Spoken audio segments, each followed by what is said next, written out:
un grupo terrorista por las prácticas que tenían, pero por ahí quizá la diferencia de que sea un acuerdo importante y de que no se está cediendo, sino se está apostando por una paz que podría llevar a Colombia a otro nivel en términos económicos, sociales.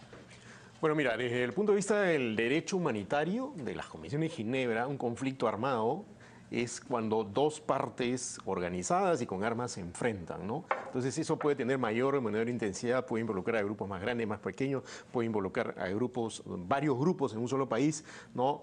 Lo que pasó en Colombia es un conflicto armado de gran magnitud, ¿no? Es decir, la FARC no era un grupo pequeño, en algún momento llegaron a tener hasta cerca de 20.000 o probablemente más combatientes, tenían armas antiaéreas, ¿no? Controlaban algunas zonas de Colombia, estaban presentes en algún momento en 24 de los 32 departamentos colombianos, que no es poco, ¿no? Entonces, en algunos sitios donde el Estado colombiano estaba ausente o casi ausente, eran, por momentos al menos, la autoridad que resolvía temas, que por supuesto también imponía sanciones. Entonces, no era un grupo irrelevante. Y el solo hecho de que los sucesivos gobiernos colombianos hayan intentado negociar con ellos, hayan sentado en una mesa con ellos, incluyendo el gobierno de Álvaro Uribe, que ahora está en contra del acuerdo, Sí. ya era reconocerles un estatus que otros grupos no han tenido en otros países, como ocurrió acá, donde Sendero Luminoso y el MRTA eran grupos más pequeños, que no llegaron a tener ese tipo de influencia o control territorial, y que además,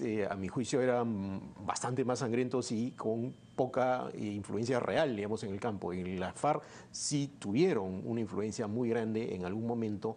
La ocasión en que estuvieron más cerca de dejar las armas fue en 1984 con el presidente Belisario Betancur, ¿no? Se hizo unos acuerdos llamados Acuerdos del Uribe y una parte de ella se desmovilizó y se convirtió en un movimiento político llamado la Unión Patriótica.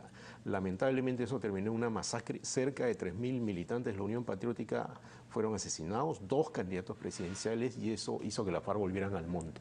Luego, en el año 99, el presidente Pastrana despejó una zona de Colombia llamada el Caguán. Zona de Cabón, recuerdo. Claro, para que, recordar la zona del despeje, para que ellos estuvieran ahí y no interviniera el ejército.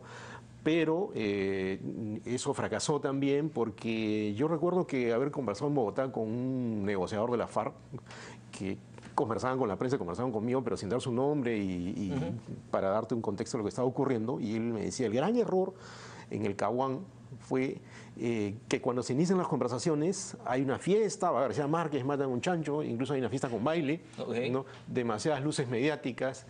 En este caso, Cristian, se han pasado 4 años, ¿no? Conversando. Digamos, sin el tema mediático, ¿no? Y justamente cuando ya se tenía algo más concreto es que finalmente se hizo relevante para la opinión pública. Con el tema mediático muy limitado en todo caso. Yo estuve en La Habana cubriendo una de las conversaciones, solo podías hablar con ellos cuando entraban o cuando salían. Es más, quienes más hablaban con la prensa eran los guerrilleros. ¿Pero qué seguridad te da de que el hecho de que no haya sido utilizado o de que no haya tenido tanto rebote o ellos no hayan buscado que tenga un tanto rebote mediático? ¿Por qué crees tú que es más serio? Y nuevamente la pregunta, ¿qué ha cambiado respecto de esa experiencia del 84 con Betancur, de la experiencia con Pastrana? ¿Por qué ahora sí podríamos creer que finalmente, claro, se ha avanzado porque ahora obviamente va a haber un acuerdo de paz, pero digamos, ¿qué nos asegura que esto vaya a caminar? Porque finalmente esto es un deseo inicialmente, después venimos a la ejecución finalmente del acuerdo de paz. ¿Qué seguridad te da de que esto se vaya a cumplir? Bueno, mira, vayamos al primer episodio, el que ocurrió con Betancur en el año 84, ¿no? En ese momento, ¿no? La violencia estaba muy desatada en el campo colombiano, ya habían entrado en escena los paramilitares. Los paramilitares son un grupo, además, que no hay que olvidar en el análisis de este conflicto, ¿no? Siempre se piensa en el conflicto colombiano y se ve a la FARC como la única o la principal fuente de violencia, pero los paramilitares fueron una fuente de violencia tan o más grande que la FARC y que cometieron muchísimos asesinatos durante años. Entonces, en ese momento entra en escena este grupo, produce esta masacre, la FARC se enfrentan a ellos, la FARC usan armas también como parte de su campaña política, no respetan totalmente los acuerdos. En ese momento, por ejemplo, ya no existen, por lo menos en la misma dimensión que antes, los paramilitares, ¿no?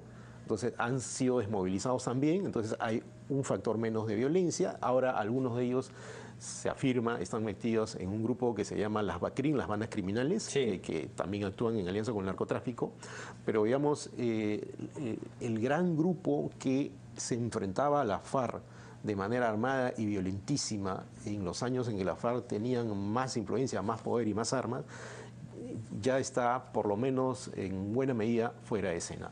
¿Te refieres a los grupos paramilitares? Exactamente. Okay. ¿No? En el caso del Caguán, lo que yo creo es que la decisión de Pastrana de darles una zona del despeje para que ellos no fueran atacados por el ejército fue un error, ¿no? ¿Por qué? Porque no les daba ninguna motivación, digamos, para comprometerse realmente con el acuerdo de paz. No lo cumplieron, simplemente. Lógico, no lo cumplieron, se siguieron produciendo secuestros, ¿no? Y como me decían los negociadores colombianos, bueno, lo que pasa es que históricamente la mayoría de acuerdos de este tipo han prosperado, ¿no? Cuando ha habido primero conversaciones secretas, ¿no?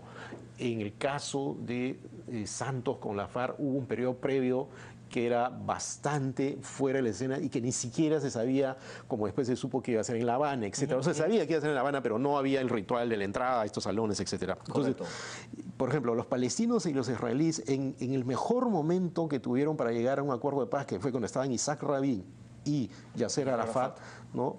Tuvieron antes conversaciones secretas, ¿no? Históricamente ha sido así, ¿no? Entonces la discreción manda en esto, porque cuando las cámaras están encima, cuando hay demasiados rituales,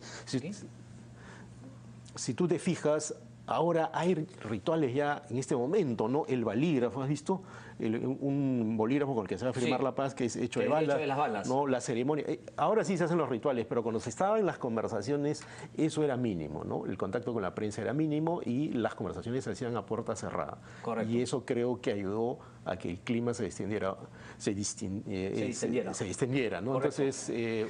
Ramiro, solamente deja de poner en autos, ¿no? A la teleaudiencia, lo que están viendo, ¿no? A la derecha abajo es justamente la señal desde Colombia que va a transmitir toda la ceremonia, ¿no? Porque, digamos, solamente hay una señal, no han permitido la entrada de todos los medios, es una señal que va a transmitir en vivo para todo el mundo.